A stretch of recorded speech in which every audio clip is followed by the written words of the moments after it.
Today I'm going to share with you closing day tips for home buyers, and that will include tips for what to do leading up to the closing. Hi, I'm Amy Hayslett. I'm a realtor in Phoenix, Arizona with Third Base Realty Group. If you haven't been to my channel before, I talk about life in Phoenix and the Phoenix real estate market. So if that's of interest to you, go ahead and subscribe and hit that notification bell so you don't miss any of my new videos. Now let's get started. All right, so we're going to talk about some home buyer tips for the closing day. Number one, if you're coming in with a check for your closing funds, make sure it's a bank certified check. So go to your bank ahead of time and get that ready. Your escrow officer will give you the numbers of what you need to bring to close so that you can get that check. Number two, beware of wire fraud. If you're going to be wiring your funds in lieu of bringing a check, the best thing to do is to meet with your escrow officer ahead of the closing day to sign and get your wiring instructions in person. That way, you know they're legitimate. There are all kinds of bad people out there watching your emails, tapping into your email or somebody else's email, and they may send you a fraudulent email stating that the wiring instructions have changed. This is a huge red flag. So if your escrow officer is sending you wiring instructions via email, you'll want them or prefer them to be encrypted first of all, but either way, pick up the phone, call a trusted number that you already have used for your escrow officer, not the one in the email, and verify that these instructions are correct. Tip number three, the signing and the closing are not the same thing and may not happen on the same day. So your signing appointment is often referred to as the closing appointment because you're signing your closing documents. But in actuality, they aren't necessarily the same day. And that leads to tip number four. It's a good idea to actually sign a day or two before your actual closing date. And that's because if something got missed, maybe a signature, initial, or even a document, it gives time to get that corrected before the closing date. Number five, make sure you do a pre-closing walkthrough before you close on the home. And there's two reasons you want to do this. Number one, you want to verify that the seller has done any corrections that you've asked for after your due diligence time frame. And number two, you also want to make sure that the house is in substantially the same condition. So going back to number one in regards to the corrections, you may also want to consider hiring your inspector to come back out and look at any of those items, especially if it's something high ticket or hard for you to verify yourself. Maybe it's a roofing item, they have to go climb up on the roof, or it's an air conditioning item, they have to go up into the attic, something like that.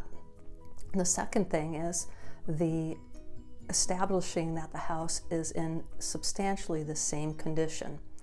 You want to make sure, the movers didn't put any holes in the walls, they didn't take anything that they were supposed to take off the home, like a thermostat, an iNest type thermostat, something like that. Now, as far as the pre-closing walk, when it's possible, I like to do actually two. I like to have my buyers do one a few days before closing to establish that any corrections have been made, and that's because it gives the seller time to fix those if they haven't before we close. And then I like to have my buyer do a pre-closing walk as close to the time frame that we're going to close, usually the day of, so that we can establish that the house is in the same substantial condition as it was before. Number seven, set your utilities up to turn over to your name no later than the day of closing. And do this early enough because some of the utilities may take longer than others to set up and get turned over. Now, the other thing that I want to add here is sometimes sellers jump the gun on turning off their utilities. I had one seller that signed 3 days prior to close of escrow. She had moved out, so she thought, oh, I'll just turn them off. The contract does state that the seller is required to keep them on until that moment that that home records.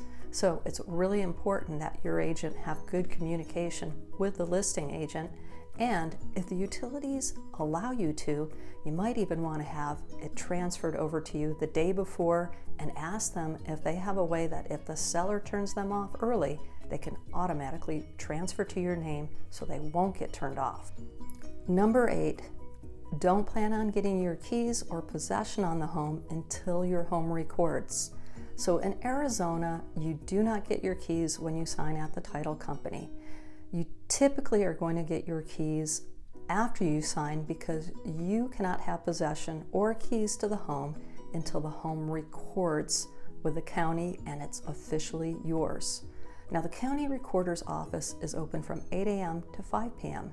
So the recording can happen theoretically anytime from 8 to 5. The process that has to happen if there's a loan, number 1, the loan has to fund, and then the escrow officer is going to get all the documentation over to the recorder's office and ask that the home record and change possession from the current owner to the buyer.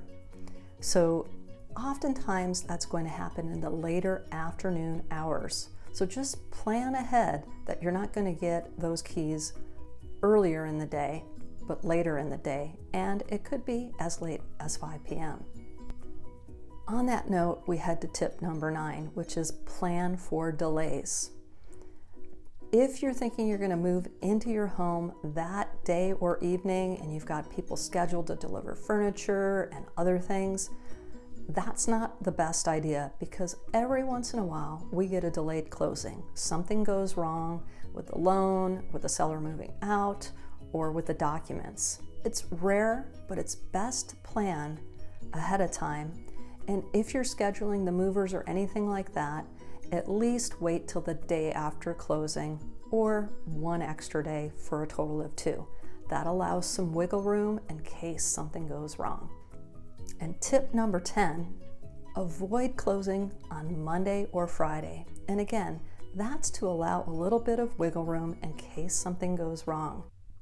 All right, so those are some homebuyer tips, specifically closing day tips, but it certainly doesn't cover everything. So now I want to hear from you. What are some of your tips or tips that I've missed? Go ahead and put those in the comments below. Thanks for watching my video. I'm Amy Hayslett, and I'll see you on the next video. Thanks for watching. Bye-bye.